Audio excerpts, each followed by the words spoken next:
Hi అండి, welcome back to my channel Kittu Sunil. ఈరోజు Sunday కదా, మీ అందరి కోసం ఒక మంచి రెసిపీతో వచ్చేసాను. ఈరోజు మనము సేమియా బిర్యానీ ఎలా తయారు చేసుకోవాలో చూద్దాము. ముందుగా ఒక 2-3 టేబుల్ స్పూన్ల నూనె వేసుకోవాలి. అది కొంచెం బాగా హీట్ ఎక్కిన తర్వాత ఇప్పుడు అందులో మనము ఒక 4 లవంగాలు, ఒక దాల్చిన చెక్క ముక్క వేసుకున్నాము. తర్వాత కొంచెం జీలకర్ర, కొంచెం పల్లీలు కూడా ఒక టేబుల్ స్పూన్ పల్లీలు వేసుకున్నాము. నేను ఓన్లీ బిర్యానీ ఆకు అండ్ లవంగాలు మాత్రమే యాడ్ చేశాను. మీకు కావాలి అనుకుంటే బిర్యానీ ఆకు అలాగే మిగిలిన మసాలా దినుసులు అవన్నీ కూడా ఇక్కడ యాడ్ చేసుకోవచ్చు, మీ చాయిస్ ని బట్టి. మెయిన్గా కావాల్సిన పదార్థాలు ఉల్లిపాయలు, పచ్చిమిరపకాయలు, కరివేపాకు, బంగాళదుంపలు, క్యారెట్, ఎల్లో బీన్స్ అలాగే గ్రీన్ బీన్స్, ఇవన్నీ మనకి ముందు ముక్కలు కావాలి. ఇప్పుడు ముందుగా ఉల్లిపాయలు, పచ్చిమిరపకాయలు వేసుకొని అవి 2 బాగా ముందు వేయించుకోవాలి. ఉల్లిపాయలు అనేవి కొంచెం కలర్ చేంజ్ అయ్యే వరకు వేయించుకోవాలి. కొంచెం ట్రాన్స్పరెంట్గా అవుతాయి కదా, అలా అయ్యే వరకు మనం ఉల్లిపాయలు, పచ్చిమిరపకాయలు ముందు వేయించుకోవాలి. ఆ తర్వాత అప్పుడు మనము నిదానంగా మిగిలిన వెజిటబుల్స్ అవన్నీ కూడా ఒకేసారి వేసుకోవచ్చు అన్నమాట. ఇప్పుడు ఉల్లిపాయలు కొంచెం కలర్ చేంజ్ అవుతూ ఉన్నాయి కదా, ఈ టైంలో మనము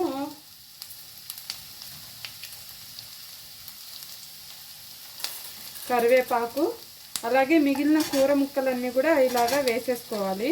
carrot, yellow beans, green beans, potato అన్నీ వేసేసుకొని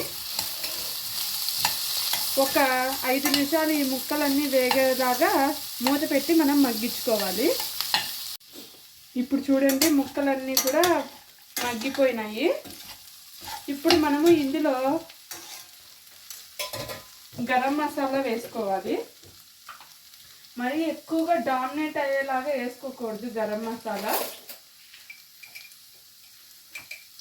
చూస్తున్నారు కదా, ఇంత గరం మసాలా వేసుకుంటే మనకి సరిపోతుంది.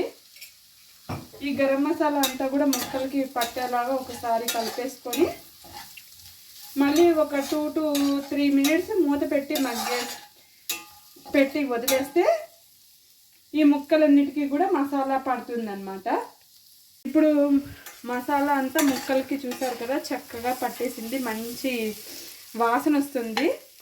ఇప్పుడు దీంట్లో మనము వాటర్ పోసుకోవాలి. నేను ఈ గ్లాస్తో 3 గ్లాసెస్ ఆఫ్ వాటర్ అయితే పోసుకుంటున్నాను. ఇప్పుడు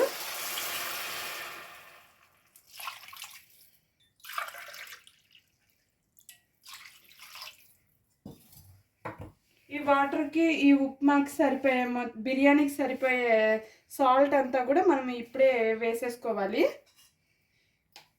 ఇప్పుడు మనం దీన్ని బాగా ఎసరు వచ్చేలాగా వదిలేయాలి. ఇప్పుడు చూసారు కదా, నీళ్ళన్నీ బాగా తెల్లిపోయాయి. ఇప్పుడు ఇందులో మనము సేమియా వేసుకోవాలి.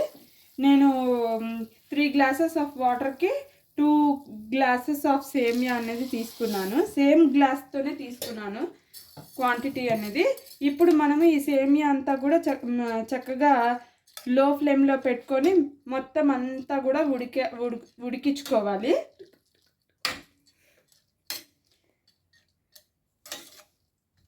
మొత్తం అంతా కుక్ అయిపోయి దగ్గరకు వచ్చేయాలి.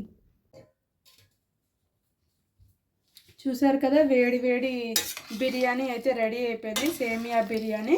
ఇప్పుడు మనం దీన్ని సర్వింగ్ బౌల్లోకి తీసేసుకుందాము.